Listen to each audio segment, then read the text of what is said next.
Now, the African Union has insisted it has zero tolerance for undemocratic changes of power and has vowed to push through a continent-wide free trade deal as it wrapped up a two-day summit. Leaders of the 55-nation bloc met in the Ethiopian capital Addis Ababa to discuss a slew of challenges facing the continent, including coups, conflict and climate change. On Sunday's final day, the AU said it was maintaining its suspension of four countries, Burkina Faso, Guinea, Mali and Sudan, which have been ruled by military leaders following coups. The bloc's new chairman, Comoros President Azali Assoumani, said the union had agreed to accelerate the implementation of the faltering African Continental Free Trade Agreement, which was launched in 2020. Sanctions should not be allowed to affect countries, and we know perfectly well that economic and financial sanctions mainly affect the population, whereas those responsible often have the means to live better. Perhaps we should insist on targeted individual sanctions that can dissuade those who generally carry out coups and avoid general sanctions that could affect the interests of the people. Well, for more on all this, let's speak to John Offei Ansah, who is the founder and publisher of Africa Briefing. He's also an African affairs analyst, and he's been monitoring developments from London. Good to see you, John. Let's start with that zero tolerance approach that we heard being spoken about there by the African Union. The AU saying it would maintain the suspension of Burkina Faso, Guinea, Mali and Sudan, which are all ruled by military leaders following coups in those countries. Just give us a brief background. Channels audio. Yeah. Okay. Yes, the AU over the past few years has, in order to improve democracy, across the continent, pass a resolution to suspend any member country that experiences a coup d'etat. So in other words, if there's a coup d'etat in any country, within the African continent, that country would be suspended from the Union until the restoration of democratic, constitutional, civilian rule. So it is following up on that resolution by maintaining the suspension of Mali, Burkina Faso, Guinea, and Sudan. And, John, in summarizing what took place in terms of the agenda at that African Union summit, you mentioned there the fact that they were obviously talking about coups, but they also talked about conflict and climate change and other things. Yes, conflict, yes. I believe, about a decade ago, some people like me, regarded the AU summit as mere talk shops. But I see that is changing. I see a gradual change, a gradual improvement. Look, let's take the example of the conflict in Ethiopia between the federal government and the Tigray region. The peace, was signed. Peace accord was signed last November, mainly through mediation by the AU. Yes, the some Western countries played a role, but their role was very, very minor.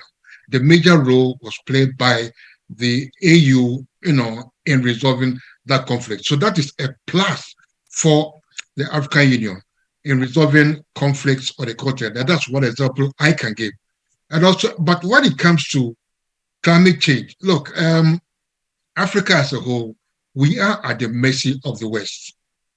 Okay, we all know that Africa, contributes very little, to global emissions, but suffers most from climate change.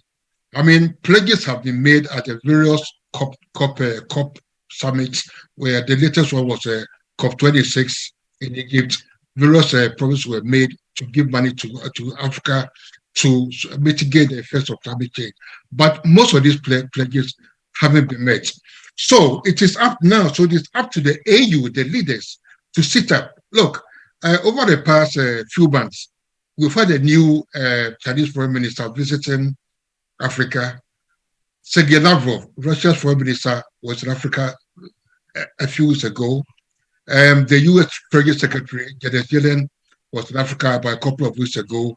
And so was the U.S. UN ambassador, Linda Thomas-Greenfield. So that tells you that, look, these advanced countries need Africa. They view Africa. Africa has something, something that they need. So the leaders must be able to realize that and leverage that, to our advantage. Leverage that for the West to at least make good on their pledges, financial commitments to help ameliorate or mitigate the effects of climate change on the continent. As you mentioned earlier, John, talking about conflict, presumably there'll be a sense of relief that one conflict in Ethiopia itself, where the summit is taking place, seems to have eased. There'll also be a focus, I imagine, or there was, on another conflict in the Democratic Republic of Congo, which is also a big concern. But I'm also wondering how much the impact of the Ukraine war on food prices and many African nations being hit hardest, a prominent part of the discussions at that AU summit. Yes. Look, it's a sad irony that Africa possesses about 60% of the world's most arable land, but yet rely on food imports, especially grain imports.